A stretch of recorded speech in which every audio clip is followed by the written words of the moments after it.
welcome back to another powerful episode of Linda Love Talks Season 4, the season where we spotlight bold voices, untold stories, and the people who are actively shaping culture. I'm your host, Linda Love, and today's guest brings a unique lens to the table, blending storytelling, advocacy, and leadership in the world of film and beyond. Joining me is Theresa Chaze. She's a producer, a screenwriter, and a fierce advocate for diversity, equity, and inclusion.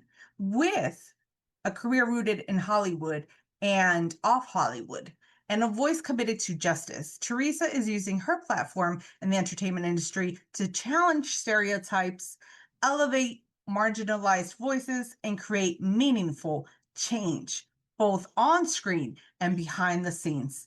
In this conversation, we go deep from the state of DEI in the US to the gatekeeping in Hollywood that still exists in film and television. We talk about her work as a producer, the kind of stories she fights to tell, and why authentic representation in media isn't just a trend, it's a necessity. Whether you're an industry insider, a creative, or someone passionate about seeing a more inclusive future, this episode is for you.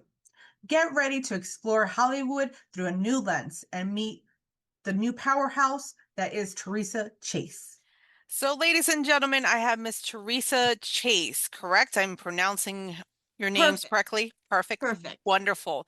And Miss Theresa Chaze, actually, it's really interesting how we met. We met through LinkedIn, and Yes. she had a very strong statement about DEI, which means diversity, and diversity, inclusion, and equity, correct?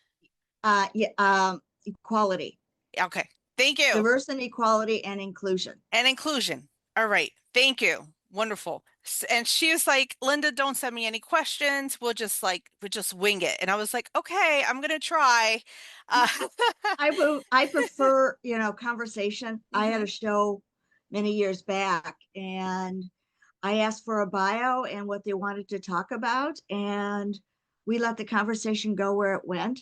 Because sometimes you go to amazing places that you couldn't foresee. Wow, But nice. if you plan it out, you miss out on so much. Yeah, so I'm trying. I'm gonna try it today. So, um, how do you feel? I feel like you have very strong feelings. I've seen them on social media. You have very strong feelings about this whole new well, it's not new. Diversity, affirmative action and diversity has been around for decades already. Yes. And you have quite feelings about that. What exactly are your feelings? I'm very strong that, in the belief that people need to be treated equally, no matter their gender, their skin color, their religion, whether they have one or not, their physical capabilities. Hmm. Everybody has something to contribute to the world, but not everybody has equal access. And Absolutely. that needs to change. And so many people are, saying DEI, lifts up people who are unqualified.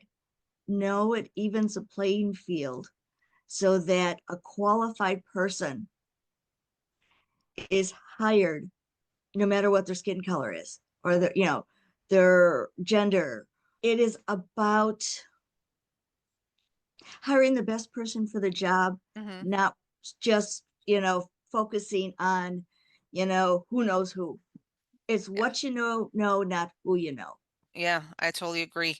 And I think people don't really quite understand the difference of how we in the United States we've progressed from the 1940s and the 50s, and who actually started,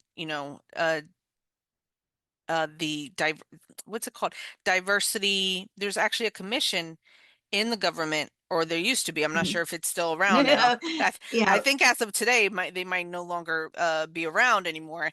But there was a commission that stated that if you wanted to have a government contract with the government, you had Mhm. to have a certain amount of individuals in your company that were part of diversity and inclusion, which meant women which meant different People of minority color. groups. Yeah, people Yeah, of color, different minority groups, and even people that have a certain disability. correct. And they also had to make reasonable accommodations for the physically challenged. Hmm. And you know, it's not like a person who was paralyzed wants to, have a job as a mountain climber, Right. but it's reasonable accommodations for qualified people to be able to work at the job. And that is ramps. It is, putting braille on elevator buttons. It is a lot of, having women's bathrooms Yes. Hmm. and or bathrooms that are these days it's gender neutral, Right. which I like even more. I like the neutral bathrooms because they are either completely enclosed stalls Yes. or they are individual rooms where there is no holes, no opening above or below. You're in there by yourself, which is actually safer. Mm, yes, absolutely. And so it's not about skin color. It is about qualified people having the opportunity for the jobs, for all jobs that they're qualified for. It is not about an unqualified person being hired over um, just because he is a white man who's Christian. Right. And so one of my projects is set in the 1950s, Oh, wow, and wonderful. and it is a dark comedy. Hmm. If Alfred Hitchcock worked with the Keystone Cops, this is what they would have created. Mm, But it reminds people what the 1950s were like hmm. for women, Hmm. people of color, Hmm. non-Christians, and the LGBTQ community. Right. And it's I want people to remember that it was not Leave It to Beaver. Mm, It was not, women cleaning their house in dresses with little pearls. hmm. It was about women who couldn't get jobs, who that paid a living wage. Right. They couldn't complain about harassment at work. They Hmm. couldn't complain about being, their husbands beating the crap out of them or raping them. Right. That's true. And it was about people of color who could be lynched Hmm. with no repercussions. Or if a person was considered gay, it was a life-threatening event because they could be killed again with no repercussions. And the same thing with non-Christians. Those of the Jewish faith, especially, were brutalized. Mm, And people have idealized the 1950s. And that's mm. not what it was like. The Klan was very active Oh, that's true. Yeah. and they did whatever they wanted because most likely the cops were part of their group. And that is what's they're trying to bring back these days. So just a little background and a little facts for the viewers who are listening or watching. President John F. Kennedy was the first president to use the term affirmative action. It was a policy to promote racial equality. And in 1961, he signed the executive order, which required government contractors to take steps to ensure equal employment opportunities. Quick explanation. The order prohibited discrimination by federal contractors based on race, creed, color, or national origin.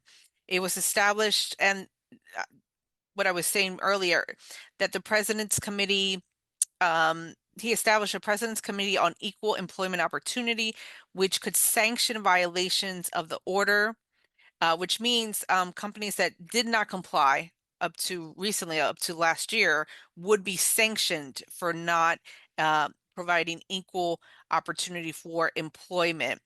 And Yes. Kennedy stated that the order was part of a commitment to ending job discrimination. So obviously, the job discrimination was major. And the term affirmative action was actually created and coined by Hobart Taylor Jr. He was a black attorney who attended Kennedy's inaugural ball in 1961.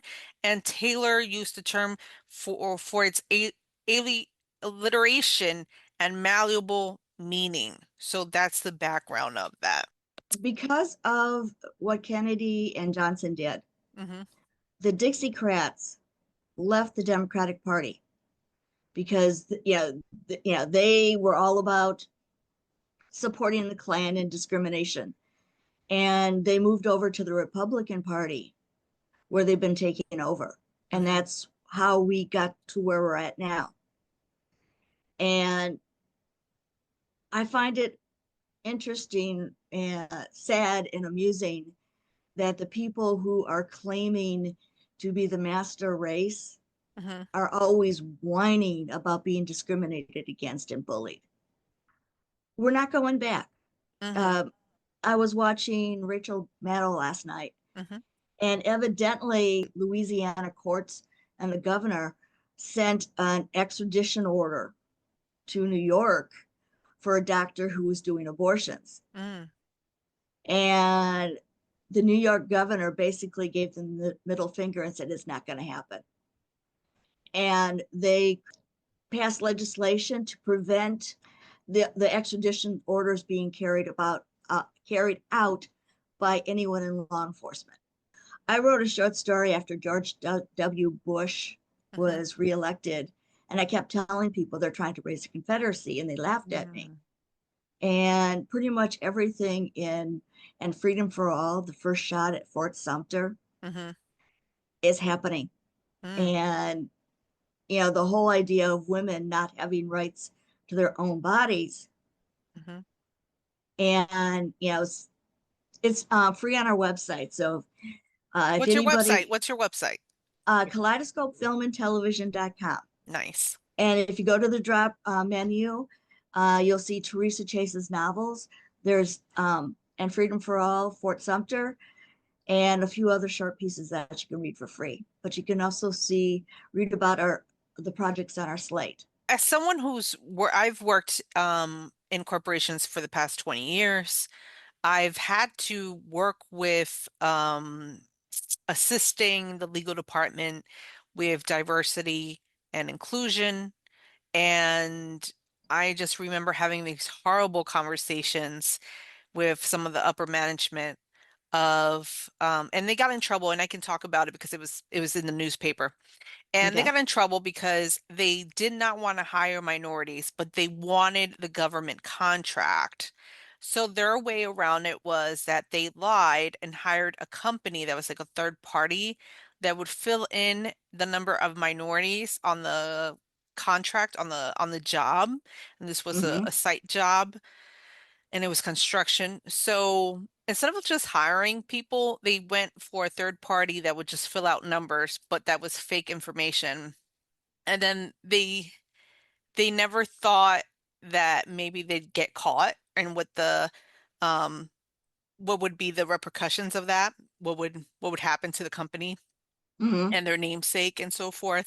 And I remember well being as fair as I am, fair skinned that I am, I remember like just going to one of the executives and asking him, I'm like, wouldn't it just be easier if you just hired Yeah. instead of going through a third party company to fill out numbers for you of like minorities? Like, wouldn't it just, I'm just thinking, and I was so much younger back then. But in my logical state of mind, even though I was younger, I was like, wouldn't it just be easier if you just like hired people that didn't look like you? Basically, I told him that, and he was like, no, we don't do that. We don't hire those kind of people. Which is interesting how you can open your mouth and insert your foot. He stated that, but he didn't know exactly what my background was or anything.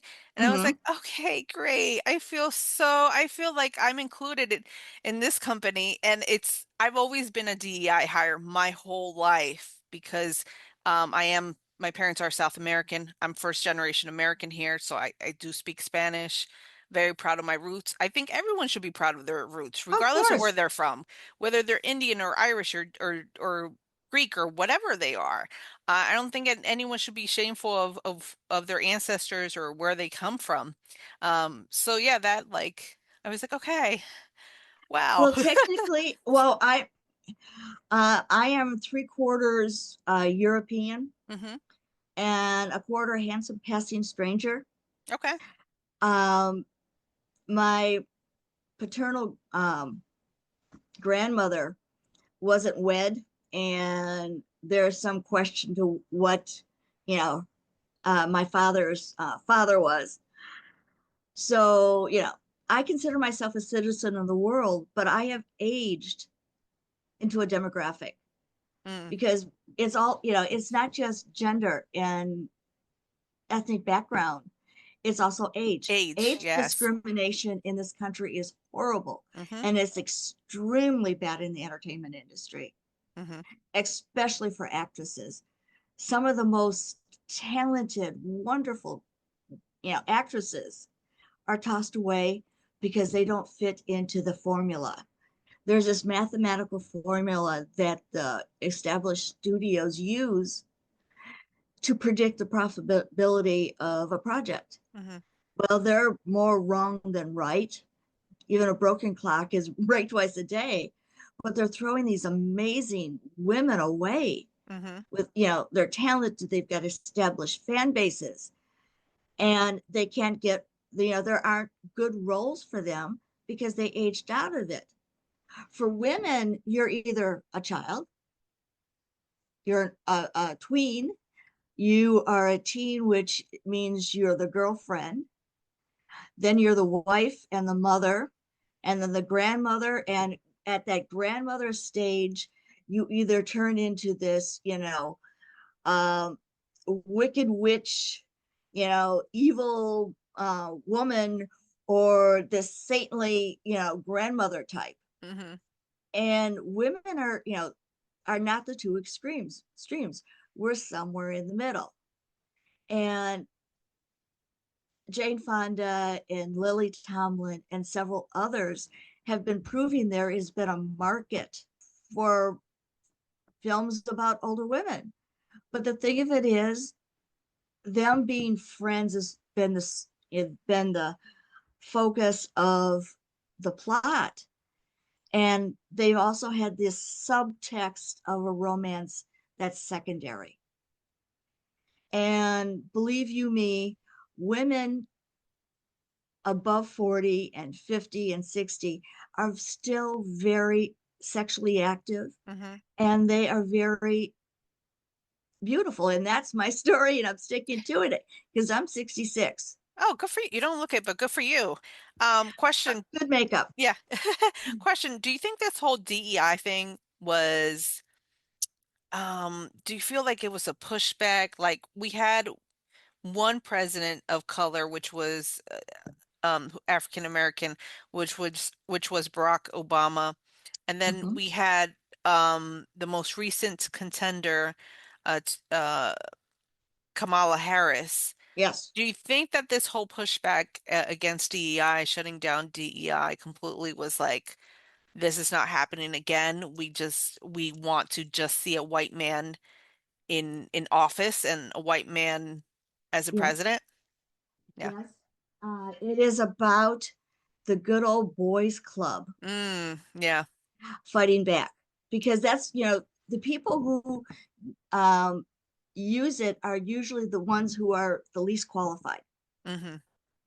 I posted on back when I was still on Twitter, and it was actually Twitter, that I produce projects based on age, gender, and ethnic diversity. Hmm.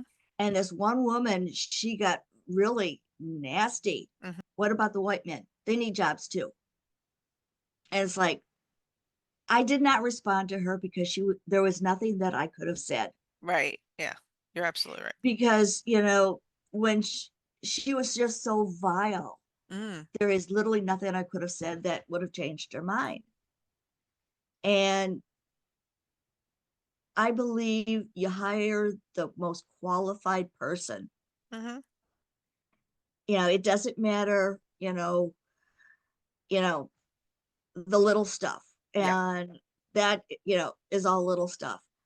The only caveat I have is that I need a comfortable work situation. Mm-hmm. And extreme politics and extreme religion Mm. create hostile work environments, Mm-hmm. which could get me sued. Right. So if a person is very extreme, Mm-hmm. I will pass them by just because I don't want to be sued. Right. And it's all about creating quality film and television. And it's not about impressing, whatever, Mm-hmm. or supporting a cause. My job is to entertain and tell stories that, people want to watch. And as long as I do that, I can slip in messages Mm-hmm. and show people how things could be different. But that's not the primary goal. Um, this one guy, one of my projects is called Horses and Heroes. Mm-hmm. It is a documentary series about that will help veterans. And he represented a very extreme religious point of view. Mm. He wanted to buy the rights. He offered me 2.5 million for it, Mm-hmm. and I couldn't do it. Right. Yeah, it would have saved my ass financially. Mm-hmm. I just couldn't do it because so many people are using veterans for their own agenda, and frankly, they're people. Mm-hmm. They're not political, you know, footballs, and they are not disposable parts of the war Mm-hmm. machine. And if I had sold that, that's what they would have turned Horses and Heroes into, and I couldn't Mm. have lived with myself. Where do you think we go from here? Do you think that the pendulums will swing so far to the right that maybe in the future it'll swing right back all the way to the left? I think that it's gone already so far to the right Mm-hmm. that it is in the process of almost the string being cut Mm. because people are seeing the rights that they've had and a life that they thought was permanent and people being hurt unnecessarily. Mm-hmm. And we're getting to that point hopefully soon that things will be, it'll be yanked back to the center. Mm-hmm. There needs to be a little wobble, but going from the right to the left to the right to the left so that it stays within the center. Oh, I Extremes are bad. agree. I agree. I agree. Extremes are bad, no matter what side you're on. Mm-hmm. But we need to stay towards the middle. Mm-hmm. And right now, what's happening is that the extremists, the white nationalists and the Christo fascists are drunk on power, Mm. and they're showing who they are. Mm-hmm. And they have always been a minority in the country. Mm. And so more and more people are lining up. Mm-hmm. And one of the things that I would really like to see happen is that the traditional conservatives break away from the Republican Party Yeah. because it's not their party anymore. It's a full on Confederacy. It's a combination of the Confederacy and the Nazis. Mm. But the true conservatives need to break away and create a new party Mm. that was much like before it was invaded by the Dixiecrats. Mm. Most people don't remember that the Republican Party back then Mm-hmm. were the people of equality and the people of that protected the environment and were forward moving. It's just that they You're were right. more Yeah. Yeah. financially conservative. Mm-hmm. And we need two very equal parties for this country to remain strong. And right Absolutely. now, we've got the Democrats and then the Confederate Party. Mm. It's interesting that you state that. If people would research and go back into history, they'd realize and they would recognize that Republicans were actually one of the first political group that were against slavery, which is Yes. fascinating. When you bring it back, bring it all the way forward to modern day today, um, it's definitely not Ronald Reagan's party. I also don't like the horrendous discord in government. Yeah. And it's nice that they're arguing and all that. That's great. I mean, I don't know who it benefits. It doesn't benefit the people. And I think they're putting their own self-fulfilling agendas Oh, in yeah. the forefront instead of being like, this has to be done for the people. And I think they've forgotten that it's for the people. The government's for the people and by the people. I don't see a future right now with I think there's a lot of people right now that really need a class in civics. I feel like what Yeah. happened to civics? Well, that's why they're destroying the education department. They want people ignorant. Mm, And one of the things I've learned along the way is that with dysfunctional people, hmm um, there is no middle ground. mm, It's all or nothing. mm. They are completely incapable of seeing the gray areas. It's totally white or it's totally black. It's all or nothing. Right. And life isn't all or nothing. It's always, that blending of the gray area, um, which always, made me nuts on tests where you just yes or no. And it's like, Mm, but the way you ask the question, you know, there's caveats. hmm Um, and when you see the broad spectrum mm, and are capable of cognitive thought, there is no extremes that are viable. It's always a mixture. So many of the white nationalists and Christo-fascists, they live in these bubbles yes. of dysfunction. hmm And anything that disagrees with what they believe is wrong or a lie Right. or and is to be attacked. If they would just step back, there are some beautiful things that happened, in the South. hmm Um, if you're a white man. But the thing of it is, there was also civility and on some level. Right. A lot of women in the South, they have what I call the Scarlett O'Hara syndrome, Mm, where they see her, owning the plantation and getting her way and think that's what it was like in the South. hmm No, she got her way until she was going to get married. If the Civil War hadn't happened, the man she married would own Tara mm. and she would have no rights. So talking about education, right? It's Mm-hmm. really interesting because let's say something like a major that's very long term, it takes years of going to school, which is something very necessary in the United States, and that's medical doctors, right? Yes. And it's so interesting because if they put some kind of quota on diversity, equity, equality, um, some kind of quota on that, we won't really have doctors because we have more foreign doctors, believe it or not, than we have American doctors.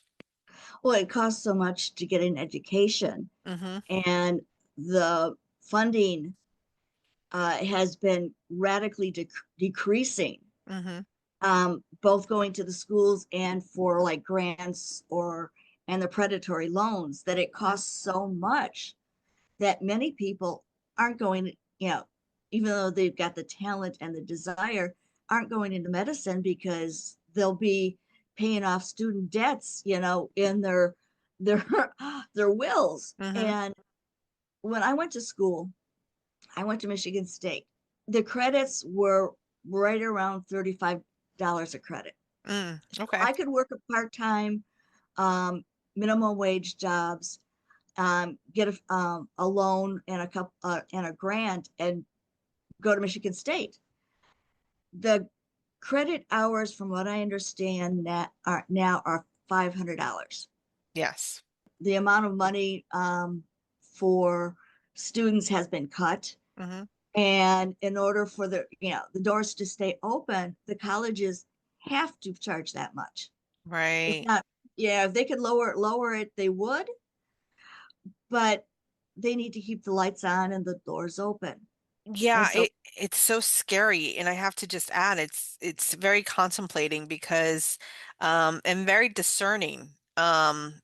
Because if they cut off funding for 87% of students are in school because they receive some type of funding, yes. whether it's grant or student loan. So 87%, that's over 300 universities in Mhm. America, which means that the ultra rich, um, their kids aren't going to school, which Yeah, basically means that the the body, the student body, for the most part, is the working class and the middle class students right. that are going to school. Obviously, some are getting more aid than others, depending on what their families make salary wise. So if they cut out the student loans, which 87% of the students need, right? That Hmm. means that the universities and the colleges would shutter. Yeah, They would go out of business. but the Republicans want them ignorant. Yeah. And there's already a shortage of teachers. There's Hmm. already a shortage of, like you said, doctors, Hmm.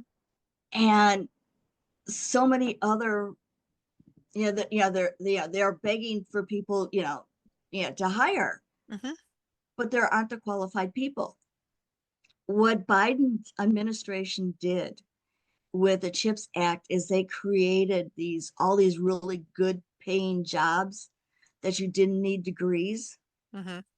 but you needed a little bit more education. And he made that possible. And I personally think even if you're going to a trade school, Hmm. you need more education behind besides high school. High school these days is like Jethro from the Clampets, bragging that he graduated from the sixth grade. Right. Yeah, definitely. I mean, high school, I know because I tried to not do college, but that didn't work out for me. And high school basically gives you some basics for you to, and I hate to say this, but it is the truth. High school, for the most part, gives you the basics to be a minimum wage worker. Oh yeah, oh yeah. I mean, and there are, I know there's a couple people that have only high school diploma were able to work their way up, especially in the 1980s in Hmm. corporations where they used to allow people with high school diplomas to work in a corporation. And slowly throughout the decades, that started to expand. The Right. requirements were further. Then, like in the 2000s, I know because I had an associate's and it wasn't good enough. I couldn't get a corporate job. I needed to have a bachelor's degree, and it was really interesting. I have a bachelor's degree and a decade of experience, and I went to apply to work in legal for a pharmaceutical company, and the reason for not hiring me was that I did not have a master's degree. Yep. Hmm. The thing of it is, even back in the day, people, for the basic with no education, Hmm. you could always get a job digging ditches. Right. Well, today the people who dig ditches use equipment that is based on computers. Mm. If you don't know how to use a computer or understand computer, you can't even get a job digging ditches Wow. because the equipment is based on computers. Hmm. It's not immigrants that are taking the jobs. Hmm. It's ignorance and technology. Mm. There was a big thing about Canada taking the lumber jobs. Hmm. Um, what used to take a team to do is now done by three pieces of equipment.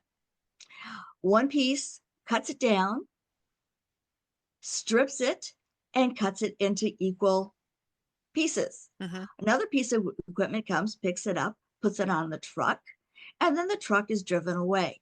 So what used to take a whole team Now it takes 3 people. 3 people. Yes, absolutely. And it's Technology. done a lot faster and a lot more accurate. Mm. And it's all computer related. Yeah. So if you don't have that experience, they're not going to hire you. Absolutely. So we're getting towards the end of the podcast, and we have a few minutes left, but I wanted to ask you the final question. What is your message to the audience? My message to the audience is, that's such a good question. I would like people to respect themselves and others. If a person doesn't believe or look or act like, like you, Hmm. So what? We are all humans. Humans come in all sizes, shapes, and colors. And it's only the small-minded people who can't see beyond that. But for the shameless self-promotion, my projects are based on diversity and inclusion. Awesome. Especially age, gender, and ethnic diversity. And if you want to know more about what I'm doing and read a little bit about our work, kaleidoscopefilmandtelevision.com. Alrighty. Thank you. I'm going to stop recording.